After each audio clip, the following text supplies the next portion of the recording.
Hi guys, it's me Michelle V and welcome to our YouTube channel. Charot.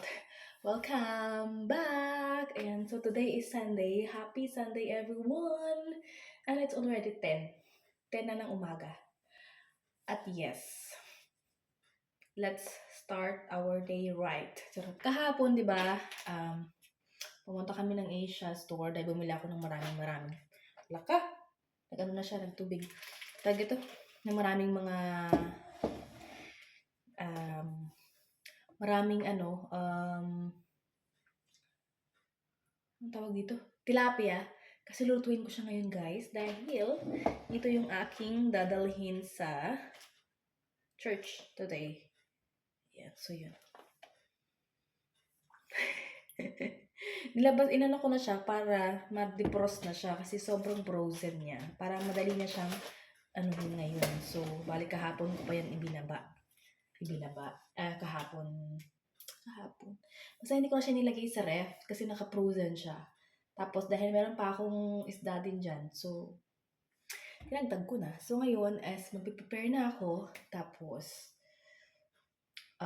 lutuin na natin siya. So, bali dalawang klase yung pagluto yung gagawin natin dito sa isda. So, yun. See you later. Ito na pala yung isda, yung tilapia. Ayan, nalinisan ko na siya. Yan. So, ayan siya guys. O, 5. Diba?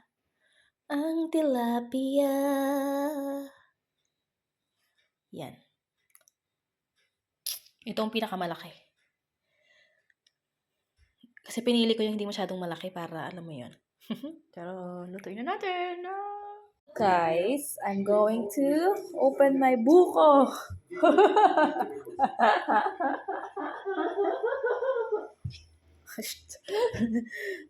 Kain pala kami ng ano namin. Dinner. Ito yung dinner namin for today's video. Ayan lang. Simple lang natin. Chicken wings tsaka yung patatas na may kung anik-anik. Charot. Tapos, parang alaki ko talaga dyan sa picture. Pero hindi naman. Sa damit na to, charot, nagpaliwanag. Buksan na natin itong Coco Thumb. I don't know what is this one. The first one is pool. Pool. Malabi, pool. Pool like this, pool. Pull this. This one, pull. Okay, pull. And then press. Was, how? Das?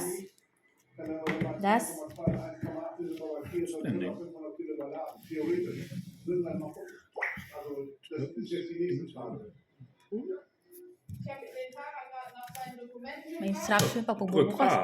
Okay, and then? And then? Inside and open later. Okay.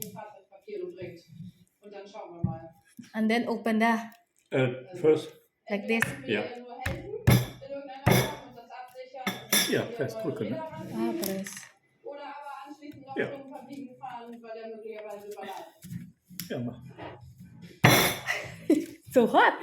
So hard. Oh! Natumba na kayo. Ginaganon pala. Okay. And then insert this one. Okay. Okay, buko.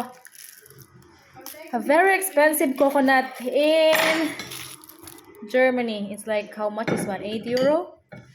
Expensive. And then, insert ang straw.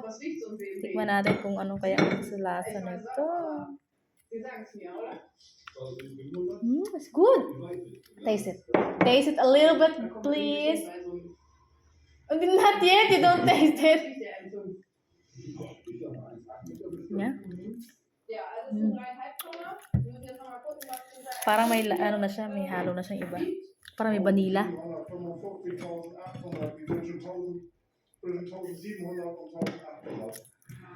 Sarap.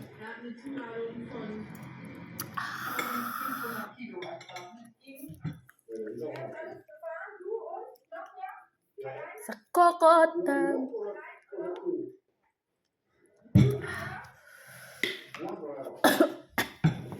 Let's eat, people.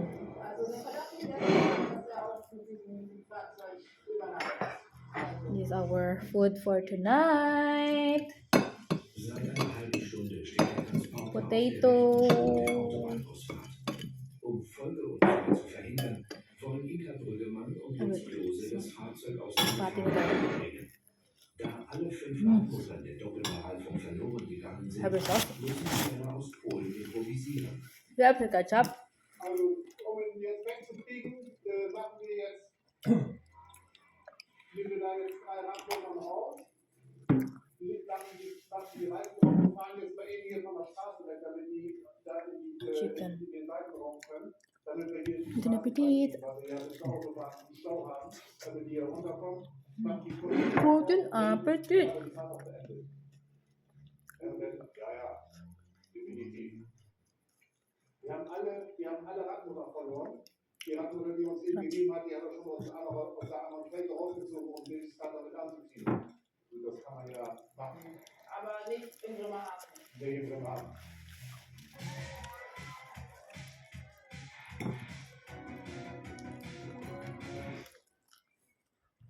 Wie für mich gemacht. Und der Wunsch mit Ratenpause. Der Tagebankkredit. Tagebank. Wir geben Rückenwind.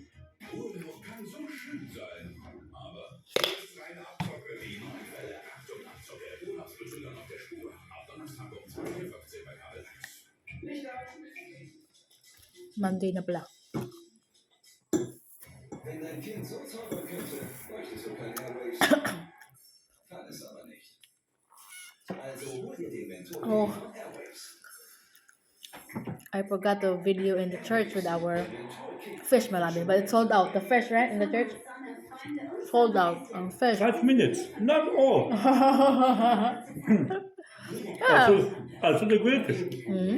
The one with the man voice. You see this? With your fork complete one side. A Filipino loves fish.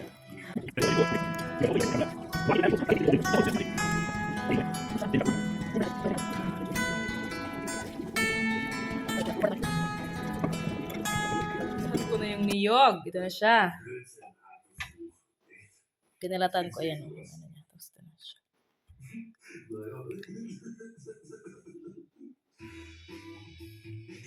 Dieses ganze Ölzeug und so, so eine Harpe hat ja eine Schmierung, die Schmierung wird ja immer, wenn es das Benzin geschmiert.